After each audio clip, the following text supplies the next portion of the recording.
ஹல்லேலூயா! கர்த்தர் நல்லவர், அவருடைய கிருபை என்றும் உள்ளது. யோவான் 1வது அதிகாரம் 12வது வசனம்.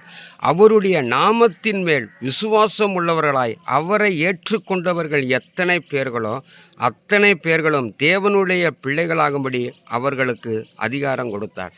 நீங்கள் யாராக இருந்தாலும் சரி, எந்த மதத்தை சார்ந்தவர்களாக இருந்து, நீங்கள் எந்த நிலைமையில் இருந்தவர்களாலும் சரி, இயேசுங்கிற அந்த நாமத்தின் மேல் நீங்கள் விசுவாசம் உள்ளவர்களாக இயேசுவை ஏற்றுக்கொண்டால் நீங்கள் கடவுளுக்கு பிள்ளைகளாக மாறுறீங்க. நீங்கள் கடவுளுக்கு பிள்ளைகளாக நீங்கள் மாறும்போது, ஒரு தகப்பன் தன் பிள்ளைகளுக்குள்ள இருக்கிற அந்த குறையை எப்படி மாற்றி தன் பிள்ளை இந்த உலகத்தில் எப்படி வாழ வேண்டும் என்று சொல்லி தகப்பன் நினைக்கிறது போல், நம்முடைய ஆண்டவராகிய இயேசு கிறிஸ்துவும் நம்மளை அந்த உலகத்தில் பொல்லாத உலகத்திலிருந்து நம்ம எப்படியெல்லாம் நம்ம வாழணுமோ அப்படியெல்லாம் கர்த்தர் நமக்கு போதித்து வழி நடத்தி நல்ல பாதைகளில் தேவன் நம்மளே நடத்துவார்.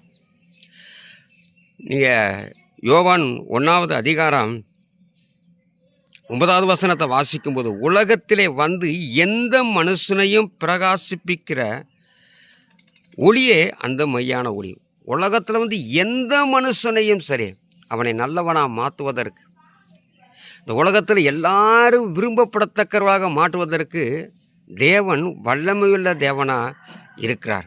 ஆண்டவர் இயேசுவை நீங்கள் ஏற்றுக்கொண்டீங்கன்னா அவர் உங்களை அவருடைய பிள்ளையை போல கர்த்தர் உங்களை பாதுகாத்து கொள்வார். நீங்கள் நடந்தாலும் வருவார், நீங்கள் போனாலும் உங்களோட கூட வருவார்.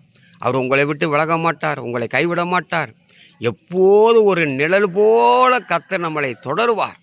இந்த உலகத்தில் எங்கே பார்த்தாலும் ஆபத்துகள், விபத்துகள், மரணங்கள், இப்படிப்பட்ட ஒரு சூழ்நிலையில் இருந்து வீட்டை விட்டு வெளியே போனால் திரும்ப ஊருக்கு வருவோமா, வீட்டுக்கு வருவாங்கிற ஒரு பயமே எல்லாருக்கும் இருக்கும்.